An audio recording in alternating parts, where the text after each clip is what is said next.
Greater పరిధిలో లేని జిల్లాల్లో అత్యధిక సీట్లు సాధించుకొని కాంగ్రెస్ సొంతంగా ప్రభుత్వాన్ని ఏర్పాటు చేసింది. అయితే గ్రేటర్లో మాత్రం ఖాతా తెరవలేకపోయింది. అందుకే ఇప్పుడు రాజధాని పరిధిలో బలం పెంచుకునే పనిలో పడిందట. గత బీఆర్ఎస్ సర్కార్ ఉపయోగించుకున్న ఆపరేషన్ ఆకర్షణే కాంగ్రెస్ కూడా ప్రయోగిస్తుందంటున్నారు. ఆ క్రమంలో గ్రేటర్ పరిధిలో వలసలపై జోరుగా ప్రచారాలు మొదలయ్యాయి. కారు దిగి హస్తం గూటికి చేరటానికి పలువురు కార్పొరేటర్లు రెడీ అవుతున్నారంటున్నారు. వారితో పాటు ఎమ్మెల్యేలు కూడా కాంగ్రెస్ వైపు చూస్తున్నారన్న ఊహాగానాలు చెలరేగుతున్నాయి. ఆ ఎఫెక్ట్ తోనే మాజీ మంత్రి కేటీఆర్ పార్టీ ప్రజాప్రతినిధులతో స్వయంగా మీటింగ్ పెట్టి మరీ వారికి భరోసా ఇస్తున్నారట.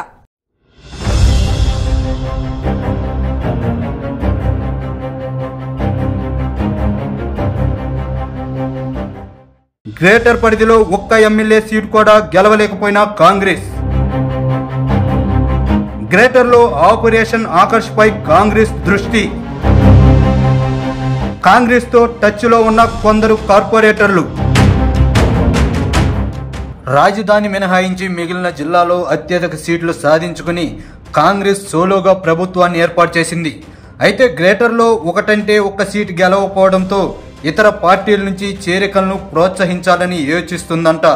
ఇందులో భాగంగా ఆపరేషన్ ఆకర్షణను పదును పెడుతుందంటున్నారు. ఎన్నికలకు ముందు పలువురు కార్పొరేటర్లు కాంగ్రెసులో చేరగా మరికొందరు హస్తం వైపు చూస్తున్నారని తెలిసింది. ఇప్పటికే కొందరు ఎమ్మెల్యేలు కాంగ్రెస్ అగ్రనేతలతో టచ్లో ఉన్నట్టు జోరుగా ప్రచారం కొనసాగుతుంది. ఆ ప్రచారంలో నిజమున్నట్టు తాజాగా కేటీఆర్ మీటింగ్లో స్పష్టం చేస్తుంది. ప్రస్తుతం బీఆర్ఎస్ టఫ్ టైం ఎదుర్కొంటుందని, ఇలాంటి పరిస్థితుల్లో పార్టీలో ఉండే వాళ్లే సొంత మనుషులని, ఇతర పార్టీల వ్యక్తులు మభ్యపెడితే ఆశపడి మోసపోవద్దని, భవిష్యత్ బీఆర్ఎస్దేనని, మీ అందరికీ కార్పొరేటర్లుగా మరోసారి పోటీ చేసే అవకాశం కల్పిస్తామని తాజాగా జరిగిన జీహెచ్ఎంసీ పార్టీ కార్పొరేటర్ల సమావేశంలో కేటీఆర్ హామీ ఇస్తూ మాట్లాడారు.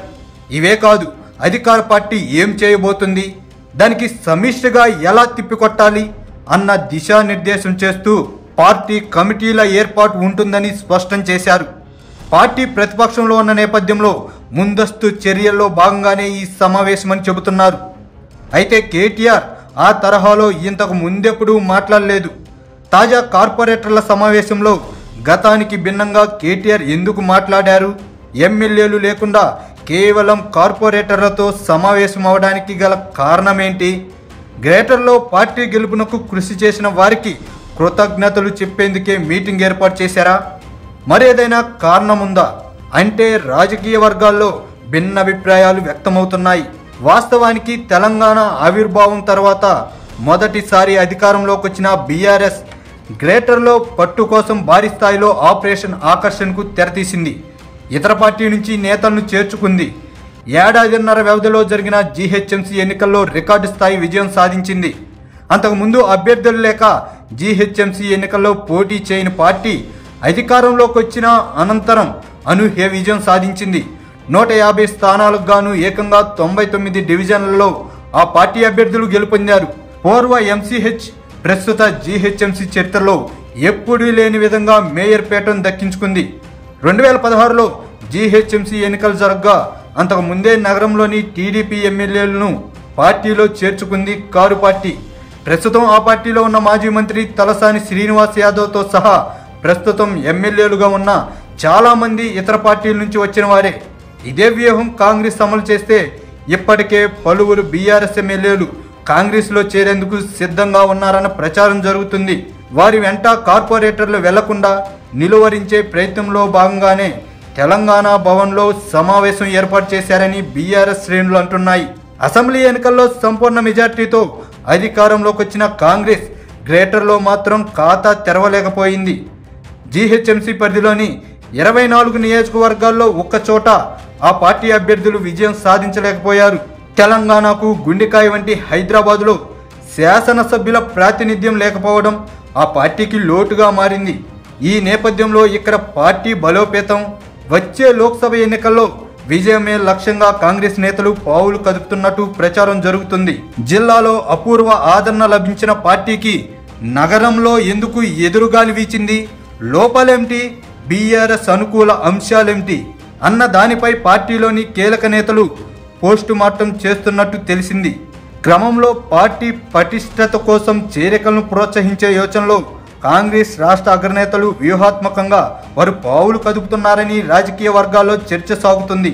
ముఖ్యంగా బీఆర్ఎస్ కార్పొరేటర్లు లక్ష్యంగా ఆపరేషన్ ఆకర్షకు తెర తీయాలన్న యోచనలో ఉన్నారంట.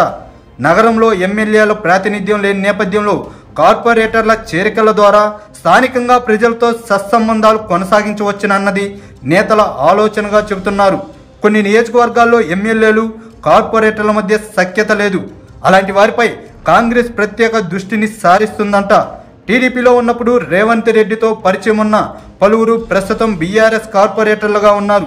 వారు పార్టీలో కొనసాగుతారా లేక హస్తం గూటికి వెళ్తారా అన్నది ఆసక్తిగా మారింది.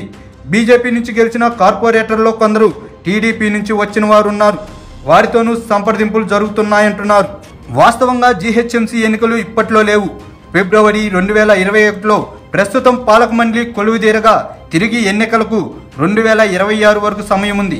గత ఎన్నికల్లో కాంగ్రెస్ ఏఎస్ రావు నగర్ ఉప్పల్ డివిజన్లో మాత్రమే గెలిచింది. లింగోజీగూడ కార్పొరేటర్ హఠాత్ మరణంతో ఈ స్థానాన్ని కాంగ్రెస్ కైవసం చేసుకుంది. దీంతో గ్రేటర్ కౌన్సిల్లో ఆ పార్టీ సభ్యుల సంఖ్య 3కు పెరిగింది. బీఆర్ఎస్ కార్పొరేటర్లు 56, బీజేపీ 48, ఎంఐఎం నుంచి 44 మంది విజయం సాధించారు. అనంతర పరిణామాల నేపథ్యంలో పార్టీల బలాబలాలు మారాయి. కొందరు కార్పొరేటర్లు బీఆర్ఎస్ నుంచి కాంగ్రెస్లోకి చేరగా ఒకరు పార్టీ వీడారు. 7 కార్పొరేటర్లు హస్తం గూటికి చేరారు.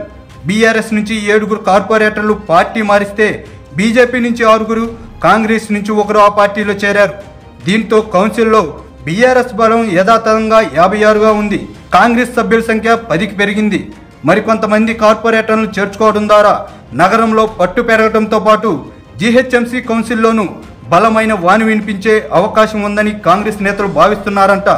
మరి బీఆర్ఎస్ తరహాలో కాంగ్రెస్ ఆపరేషన్ ఆకర్ష్ ఎంతవరకు సక్సెస్ అవుతుందో చూడాలి మరి.